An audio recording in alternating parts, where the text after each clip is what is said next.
आप सभी को महाशिवरात्रि की हार्दिक शुभकामनाएं। भोलेनाथ की कृपा से आपका जीवन खुशियों से भर जाए। शिव की महिमा आपको नई ऊंचाइयों तक ले जाए। इस शिवरात्रि आपके जीवन में हर अंधकार दूर हो और शिव का आशीर्वाद हमेशा आपके साथ बना रहे।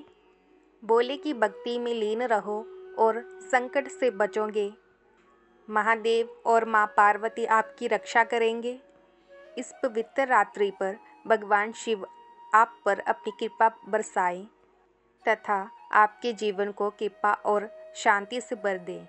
जैसे कि आप जानते हैं, महाशिवरात्रि के दिन भगवान शिव और माता पार्वती का विवाह हुआ था। इसीलिए ये दिन बहुत खास होता है और इस दिन की गई पूजा से भगवान शिव अत्यंत प्रसन्न होते हैं और अपने भक्तों की हर मनोकामनाएं पूर्ण करते हैं। आज की इस वीडियो में हम आपको महाशिवरात्रि पर किए जाने वाले व्रत की कथा सुनाएंगे, जिसका बहुत महत्व बताया गया है। वैसे तो शिवरात्रि हर महीने में एक बार होती है, परंतु महाशिवरात्रि का महत्व शिवरात्रि से कई गुना ज़्यादा होता है। इस दिन व्रत रखने, रात्रि जागरण करने और भगवान शिव की पूजा करने से वैवाहिक जीवन की समस्याएं दूर होती हैं और परिवार में सुख, समृद्धि और शांति आती है और जीवन में सफलता मिलती है। तो चलिए जानते हैं महाशिवरात्रि की कथा का महात्म्य। इस व्रत के महात्म्य की अनेक कथाएं ग्रंथों में पाई जाती है। यहाँ पर हम स्कंद पुराण की कुछ कथाएं या कथाओं को संक्षेप में प्रस्तुत करेंगे। पूर्व काल में कोई विधवा ब्राह्मणी थी, जिसकी प्रकृति बड़ी चंचल थी। वह काम भोग में आसक्त रहती थी। अतः किसी कामी चंडाल के साथ उसका संबंध हो गया। उसके गर्भ से दुरात्मा चंडाल को एक पुत्र हुआ, जिसका नाम दुर्सेह था। वह पुत्र बड़ा ही दुष्ट आत्मा था। वह सब धर्मों के विपरीत ही आचरण करता था। महान पापपूर्ण प्रयोगों के द्वारा वह सदा नए नए पाप प्रारंभ करता था। वह जुआरी, शराबी, चोर, गुरु स्त्रीगामी, वधिक तथा चंडालोचित कर्म करने वाला था। एक दिन वह अधर्मी मन में कोई बुरी वृत्ति लेकर किसी शिवालय में गया। उस दिन शिवरात्रि थी। वह रात में भगवान शिव के पास उपवास पूर्वक रहा और वहां पास ही देववात होती हुई शैव शास्त्र की कथा सुनता रहा। वहां उसे लिंग स्वरूप भगवान शिव का दर्शन हुआ। दुष्ट होते हुए भी उसने एक रात व्रत किया और शिवरात्रि में जागता रहा। उसी शुभ कर्म के परिणाम से उसने पुण्य योनि प्राप्त करके बहुत वर्षों तक पुण्यात्माओं के लोक में सुख भोग किया। तदनंतर वह राजा चित्रागंध का पुत्र हुआ। उसमें राजराजेश्वरों के लक्षण थे। वहाँ वह विचित्र वीर्य के नाम से प्रसिद्ध हुआ। उसका रूप सुंदर था। उसने बहुत बड़ा राज्य प्राप्त करके भी अपने मन में अहंकार नहीं आने दिया। भगवान शिव की भक्ति करते हुए वह सदा शिव धर्म के पालन में ही तत्पर रहा। शिव संबंधी शास्त्रों को मान्यता देकर वह उन्हीं के अनुसार शिव की पूजा किया करता था। भगवान शिव की कथा सुनने से उसमें प्रेम के सभी लक्षण प्रकट हो जाते थे। उसे शिव जी की प्रेम लक्षणा भक्ति प्राप्त हुई। भगवान शिव के ध्यान में निरंतर संलग्न रहने के कारण उसकी सारी आयु व्रत में ही बीती। भगवान शिव इस संसार में पशुओं तथा ज्ञानियों को समान रूप से सुलभ हैं। शिवरात्रि के उपवास से राजा को उत्तम ज्ञान प्राप्त हुआ। उस ज्ञान से सब प्राणियों में निरंतर समभाव का अनुभव हुआ। तत्पश्चात ये अनुभव हुआ कि इस संसार में कहीं कोई भी ऐसी वस्तु नहीं है जो भगवान शिव से रहित हो। राजा चित्रवीर्य ये ज्ञान प्राप्त करके भगवान शिव के अत्यंत प्रिय भक्त हो गए। शिवरात्रि के उपवास से उन्होंने सायुज्य मुक्ति प्राप्त कर ली। उसी पुण्य के प्रभाव से उन्होंने शिवजी की लीला में योग देने के लिए शिवजी से ही दिव्य जन्म प्राप्त किया। दक्ष कन्या सती से जब शिवजी का वियोग हुआ तब उनके जटा फटकारने के शब्द से उन्हीं के मस्तक से जो वीरभद्र नामक वीर उत्पन्न हुआ वह राजा विचित्र वीर्य ही है। वही दक्ष यज्ञ का विनाश करने वाला हुआ। शिवरात्रि व्रत के महात्म्य से संबंधित एक दूसरी कथा इस प्रकार है।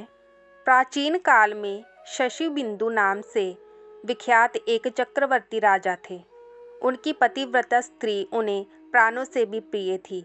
राजा के पास एक सुंदर सुवर्णमय आकाशगामी विमान था जिसके द्वारा वे अपनी इच्छा के अनुसार संपूर्ण लोकों में घूमते रहते थे।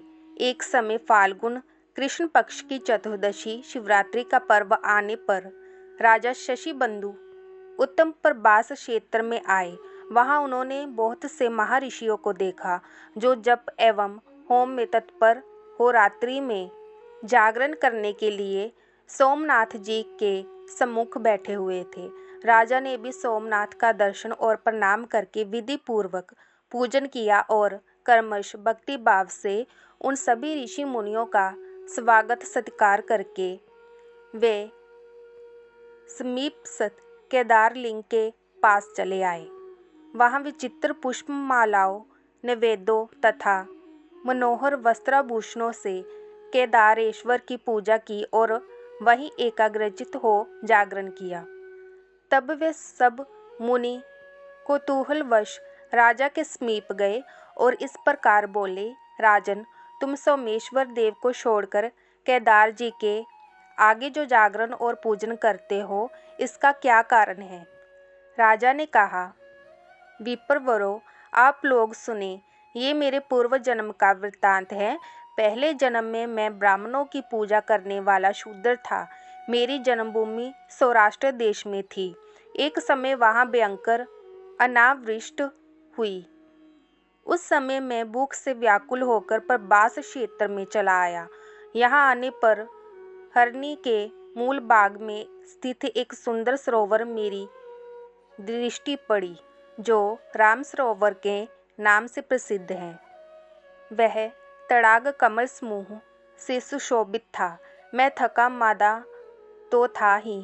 उस सरोवर को देखकर मैंने उसमें स्नान किया तथा देवताओं और पितरों का तर्पण करके उसके स्वच्छ जल को पिया। तत्पश्चात मेरी स्त्री ने कहा, इन कमल पुष्पों को ले लीजिए।